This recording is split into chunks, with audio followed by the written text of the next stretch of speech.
থানা, দুর্নীতিগ্রস্ত সমস্যাগ্রস্ত প্রতিটি মানুষের পিঠ এখন দেয়ালে ঠেকে গেছে। আমরা বিশ্বাস করি যদি আমরা ঐক্যবদ্ধ থাকি, আপনি আমি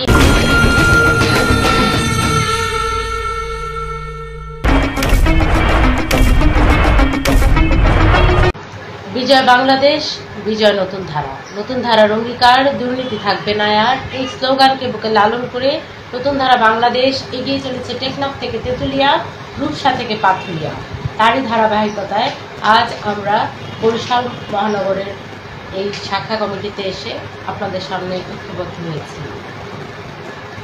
স্বাধীনতার 52টি বছর পার হয়ে গেল, তবু আমাদের বুকের অন্তর্জ্বালা কাটছে না। এখনো বাজারে গেলে আমার বাবা বাজারের থলিটা খালি নিয়ে চলে আসে, আমার মা লুকিয়ে লুকিয়ে কাঁদে। শিক্ষা ব্যবস্থার অবস্থা করুন। মানুষ নদী ভাঙনে ঘর বাড়ি হারিয়ে মানুষ এখন হয়ে যাচ্ছে বাস্তুহারা। এটি একটি বরিশালের অন্যতম সমস্যা। এই যে নদী ভাঙন, এই নদী ভাঙনের সমস্যা কিন্তু স্থায়ীভাবে সমাধান করছে না কেউ। তার উপর প্রতিদিন জিনিসের দাম বাড়ছে, গ্যাসের সমস্যা, পানির সমস্যা, বিদ্যুৎ সংকট। আসলে যেদিকে তাকাবেন 1,47,570 বর্গ কিলোমিটারের বাংলাদেশে শুধু সমস্যা সমস্যা আর সমস্যা। নতুন ধারা বাংলাদেশ কিন্তু কোনো আলাদিনের চেরাগ নিয়ে আপনাদের সামনে আসেনি।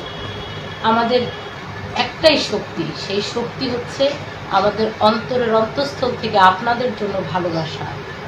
নতুন ধারা বাংলাদেশ 3টি জিনিস বিশ্বাস করে। একটা হচ্ছে কাজ, দ্বিতীয় হচ্ছে কাজ এবং 3 নম্বর হচ্ছে কাজ। এই কাজ যদি আমরা করি আর আমরা সততার পথে যদি থাকি, বিজয় ইনশাল্লাহ আসবে।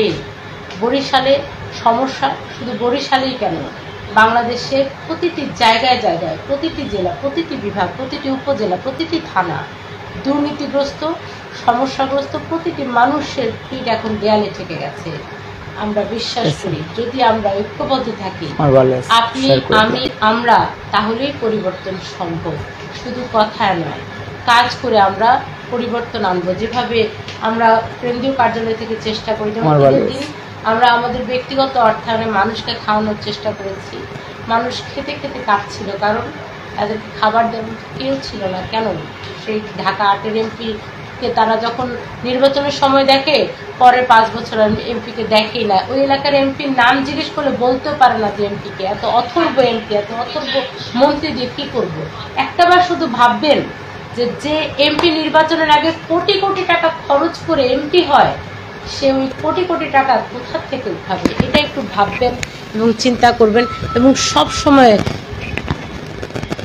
নতুন ধারা বাংলাদেশের সত্য সততার রাজনীতির যে পথ, এ পথ থাকবেন। আমরা বিশ্বাস করি বিজয় আসবে, কেননা সৃষ্টিকর্তা বলেছেন, হে মানব জাতি, তোমরা চেষ্টা করো, নিরাশ হও না, দেয়ার মালিক আমি। আমরা এটাই বিশ্বাস করি। আপনারা সবাই ভালো থাকবেন। অন্তরের অন্তঃস্থল থেকে আপনাদের জন্য ভালোবাসা। ফুয়াদ ভাইয়ের প্রতি কৃতজ্ঞতা।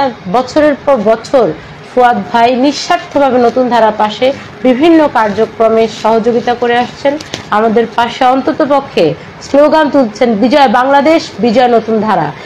ফুয়াদ ভাইয়ের সাথে আপনারা যারা উপস্থিত আছেন, আমাদের ভাই ডান পাশে বসা সহকারে সবাই প্রতি কৃতজ্ঞতা। ইনশাল্লাহ বিজয় আসবেই। এভাবে একটা দেশ চলতে পারে না। বিজয় হোক গণমানুষের, বিজয় হোক বাংলাদেশের, বিজয় হোক